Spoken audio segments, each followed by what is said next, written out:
എന്നെ വീണ്ടും വീണ്ടും അടിച്ചമർത്തരുത് പ്രിയെ, എന്നെ അടിച്ചമർത്തിയാൽ നിന്നെ അടിച്ചമർത്താൻ എനിക്കൊരു ഭരണഘടനയുണ്ട്. ഇത് ഹിന്ദി കാവ്യത്തിലെ ഒരു വരിയാണ്. ശരിയാണ്, നമ്മുടെ ഭരണഘടന എന്നത് വളരെ മഹനീയമായ ഒരു കാര്യമാണ്. ഇന്ത്യയിലെ ഭരണഘടന അതിലത്തെ പൗരന്മാർക്ക് അവരുടെ എല്ലാ അവകാശങ്ങളും നൽകുന്നു. അതിലേറ്റവും എടുത്തു പറയുകയാണെങ്കിൽ നമ്മുടെ സ്ത്രീ സുരക്ഷ. സ്ത്രീകൾക്ക് വേണ്ടി നമ്മുടെ ഇന്ത്യയിൽ നിരവധി നിയമങ്ങളുണ്ട് അവരുടെ സംരക്ഷണത്തിന് വേണ്ടി. അതുകൊണ്ട് തന്നെ ഇന്ത്യയുടെ ഭരണഘടനയുടെ കീഴിൽ ഓരോ സ്ത്രീകളും സുരക്ഷിതരാണ്. എടുത്തു പറയുകയാണെങ്കിൽ ജെൻഡർ ഈക്വാലിറ്റിയുടെ കാര്യം പറയുകയാണെങ്കിൽ right to equality, right to personal life, അങ്ങനെ രണ്ട് ഫണ്ടമെന്റൽ റൈറ്റ്സ് വഴി തന്നെ അവർ ഭരണഘടന സ്ത്രീകൾക്ക് അവരുടെ അവകാശങ്ങൾ നൽകിയിട്ടുണ്ട്. അത് മാത്രമല്ലാതെ തന്നെ right from sexual harassment in work place, പിന്നെ ഡൊമസ്റ്റിക് വയലൻസ്, ഇങ്ങനെ രണ്ട് നിയമങ്ങൾ അതുവഴി ഇന്ത്യയിലെ എല്ലാ സ്ത്രീകളും സുരക്ഷിതരാണ്. അതിനാൽ തന്നെ ഇന്ത്യ സ്ത്രീകളുടെ സുരക്ഷയ്ക്ക് നല്ലൊരു സ്വദേശമായി തന്നെ മാറുന്നു. അതിനാൽ ഇവിടുത്തെ സ്ത്രീകൾ എല്ലാവരും സുരക്ഷിതരാണ്. നമസ്കാരം.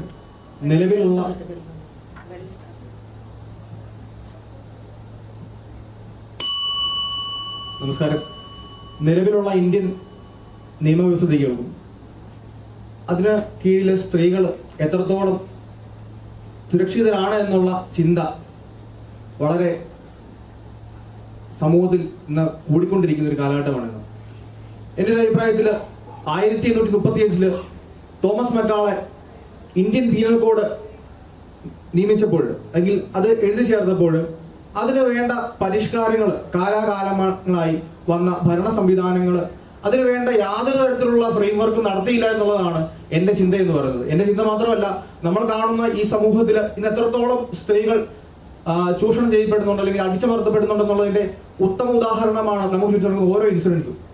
നമുക്ക് പറഞ്ഞ ഉദാഹരണങ്ങളോട് മാത്രം മുന്നോട്ട് പോകാൻ കഴിയില്ല. എന്നിരുന്നാലും പലപ്പോഴും പല ഇടങ്ങളിലും വെച്ചും സ്ത്രീകൾ ചൂഷണം ചെയ്യപ്പെടുന്നുണ്ടെന്നുള്ളതാണ് എൻ്റെ വാദം.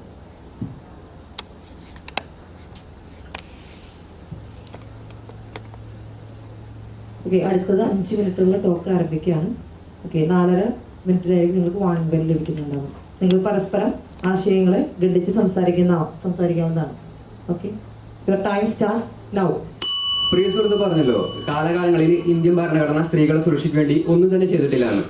നിരവധി നിയമങ്ങൾ അതുപോലെ തന്നെ കേസുകൾ നമ്മൾ കണ്ടിട്ടുണ്ട്. ഇപ്പൊ ഉദാഹരണത്തിന് ട്രിപ്പിൾ തലാഖ്, ഇതൊരു മുസ്ലിം ലോ ആയിരുന്നു. അത് ആ ലോ ഇന്ത്യയുടെ കോൺസ്റ്റിറ്റ്യൂഷൻ ആണെങ്കിൽ സ്ത്രീകളുടെ അധികാരത്തെ ധിക്കരിച്ചുകൊണ്ട് അതിന്റെ ഇരയായവരെ അവർക്ക് കോടതിക്ക് ധിക്കരിക്കായിരുന്നു. എന്നാലും നിയമം അമെൻഡ് ചെയ്തുകൊണ്ട് ആ സമയത്ത് കോടതി അതിനെ എതിർത്ത് ഇരയ്ക്ക് നീതി നടപ്പാക്കുകയാണ് ചെയ്തത്. അതുപോലെ തന്നെ independent thought versus union of India എന്ന് വെച്ചിട്ടുണ്ടെങ്കിൽ ഒരു മൈനർ മാരീഡ് വുമൺ, അതിനെതിരെ ഒരു ലോ ആയിരുന്നു. അത് വെച്ചിട്ടുണ്ടെങ്കിൽ 18 വയസ്സിന് താഴെ ഒരാൾ മാരേജ് ചെയ്തിട്ടുണ്ടെങ്കിൽ ഹസ്ബൻഡിന് അദ്ദേഹം ആ ഒരു സ്ത്രീയായിട്ട് സെക്ഷൽ ആയിട്ടുള്ള ഇത് ഏർപ്പെടാം. പക്ഷെ അപ്പോഴും കോടതി നിയമം അമല് ചെയ്തുകൊണ്ട് തന്നെയാണ് ആ സ്ത്രീക്ക് നീതി നടപ്പാക്കിയത്. അപ്പോൾ കാലകാലങ്ങളിൽ ഇന്ത്യൻ കോൺസ്റ്റിറ്റ്യൂഷൻ എപ്പോഴും വിക്ടിമിന്റെ ഒപ്പം തന്നെയാണ് നിന്നിട്ടുള്ളത്. എപ്പോഴും സ്ത്രീകളുടെ അവകാശത്തെയും സംരക്ഷിച്ചുകൊണ്ടാണ് കോൺസ്റ്റിറ്റ്യൂഷൻ നിലനിൽക്കുന്നതും. അതുകൊണ്ട് തന്നെ സ്ത്രീകൾ എപ്പോഴും സുരക്ഷിതരാണ്. കോൺസ്റ്റിറ്റ്യൂഷനിൽ അവർക്ക് പൂർണ്ണമായി തന്നെ വിശ്വസിക്കാം. ബഹുമാനപ്പെട്ട എന്റെ രംഗം പറഞ്ഞതിൽ ചെറിയൊരു വിയോജിപ്പുണ്ട്. ഞാൻ പറഞ്ഞിട്ടില്ല എല്ലാ കാലം അല്ലെങ്കിൽ ഇന്ത്യൻ ഭരണ സംവിധാനങ്ങളൊന്നും സ്ത്രീകൾക്ക് വേണ്ടി ചെയ്തിട്ടില്ല എന്ന് ഞാൻ പറഞ്ഞിട്ടില്ല. ഞാൻ പറഞ്ഞത് അതിലെ പോരായ്മകളാണ്, അതിലെ അപര്യാപ്തതകളാണ്.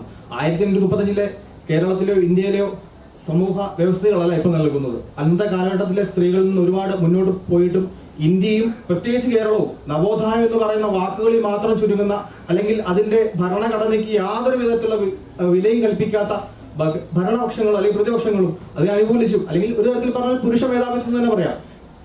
കേരം തിങ്ങും കേരള നാട്ടിൽ KR ഗൗരി ഭരിക്കട്ടെ എന്നുള്ള ഒരു ഉച്ചാരണം അല്ലെങ്കിൽ ഒരു മുദ്രാവാക്യം മുഴങ്ങിയപ്പോൾ അതിനെതിരെ അടിച്ചമർത്തപ്പെട്ട സ്ത്രീയുടെ ഒരു തരത്തിലുള്ള ഒരുപാട് നൊമ്പരങ്ങൾ ആ KR ഗൗരിയമ്മയുടെ തന്നെ ആത്മകഥയിൽ പറയുന്നുണ്ട്.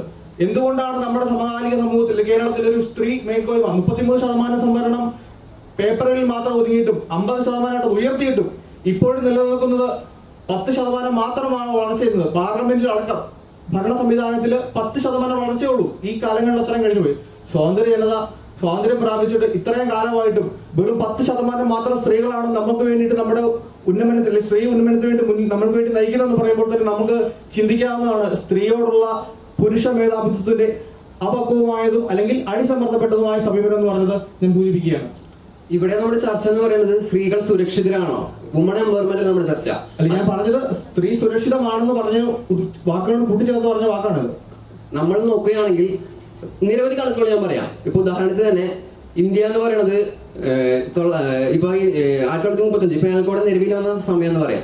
ആ സമയത്ത് ഇന്ത്യയുടെ സെക്സ് റേഷ്യോ എന്ന് പറയുന്നത് 900 താഴെയായിരുന്നു. പക്ഷെ കാലം വർദ്ധിക്കുന്നതോറും ആ സെക്സ് റേഷ്യോ എന്ന് പറയുന്നത് ഇപ്പൊ 928. കാരണം വർധനവ് മാത്രമാണ് കാണാൻ സാധിക്കുക. മനസ്സിലാണെങ്കിൽ പെൺഭ്രൂണഹത്യ ഇന്ത്യയിൽ കുറഞ്ഞു വരുന്നു മാത്രമല്ല മൊത്തമായി തന്നെ തടയപ്പെടുന്നു. കാരണം ലിംഗ നിർണയ ടെസ്റ്റുകളൊക്കെ നിരോധിച്ചുകൊണ്ട് തന്നെ ഭരണഘടന എപ്പോഴും സ്ത്രീകളുടെ ഉന്നമനത്തിന് വേണ്ടി തന്നെയാണ് പ്രയത്നിക്കുന്നത്. അതുകൊണ്ട് തന്നെ നമുക്ക് ഒട്ടും പറയാൻ പറ്റില്ല വളർച്ച വളരെ ചെറുതാണ്. അത് വലിയൊരു വളർച്ച തന്നെയാണ്.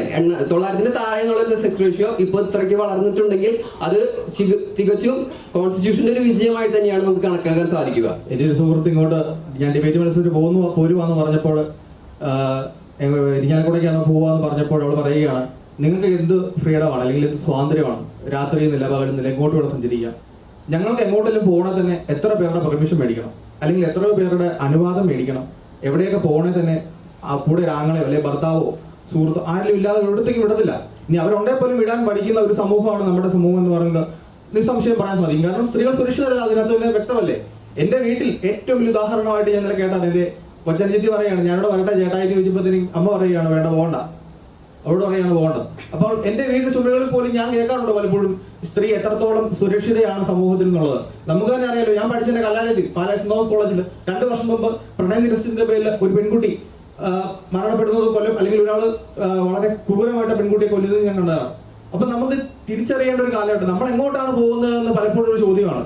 ഇന്ത്യൻ നവോത്ഥാനം, കേരള നവോത്ഥാനം എന്നൊക്കെ വളരെ വാതോരാതെ ഓരോ നേതാക്കന്മാർ സംസാരിക്കുമ്പോഴും വേദികൾ കീഴടക്കുമ്പോഴും വേദികളിൽ നിന്ന് വേദികളിലോട്ട് പോകുമ്പോഴെല്ലാം ഈ വിഷയം എന്ന് പറഞ്ഞാൽ ഇപ്പോഴും സമകാലിക സമൂഹത്തിൽ പ്രസക്തമായിട്ടും ഇതിനൊരു കൃത്യമായിട്ടൊരു വ്യക്തമായിട്ടൊരു നിയമ സംവിധാനങ്ങളോ വ്യവസ്ഥകളോ കേരളത്തിനോ കേന്ദ്രത്തിനോ കൊണ്ടുവരാൻ സാധിച്ചില്ലെന്നാണ് പ്രിയ സുഹൃത്ത് പറഞ്ഞല്ലോ. ഇപ്പൊ തിരുവനന്തപുരത്ത് നിന്ന് ഇങ്ങോട്ടേക്ക് ഇപ്പോ അദ്ദേഹത്തിന്റെ സ്വദേശത്ത് നിന്ന് ഇങ്ങോട്ടേക്ക് വരാനായിട്ട് ധൈര്യപ്പെടുന്നില്ല. പക്ഷെ എന്തിനാണ് ധൈര്യപ്പെടാണ്ടിരിക്കുന്നത്? നമ്മുടെ ട്രെയിനിൽ പോലും സ്ത്രീകൾക്ക് വേണ്ടി പ്രത്യേക കോച്ച് റിസർവേഷൻ വരെ നമ്മുടെ കോൺസ്റ്റിറ്റ്യൂഷൻ അമൻ ചെയ്ത് കൊണ്ടുവന്നിട്ടുണ്ട്. അപ്പൊ അതിനാൽ തന്നെ സുരക്ഷിതരല്ല എന്ന് പറയുന്നത് കോൺസ്റ്റിറ്റ്യൂഷന്റെ പരാജയമായിട്ട് നമുക്ക് ഒരിക്കലും പറയാൻ സാധിക്കുകയില്ല. അത് തികച്ചും നമ്മുടെ ഒരു ചിന്താഗതി മാത്രമാണ്. കാരണം കാലം വളരെ മാറിയിരിക്കുന്നു. അതുകൊണ്ട് തന്നെ സ്ത്രീകളും സുരക്ഷിതർ തന്നെയാണ്. സമയം കഴിഞ്ഞിരിക്കുന്നു.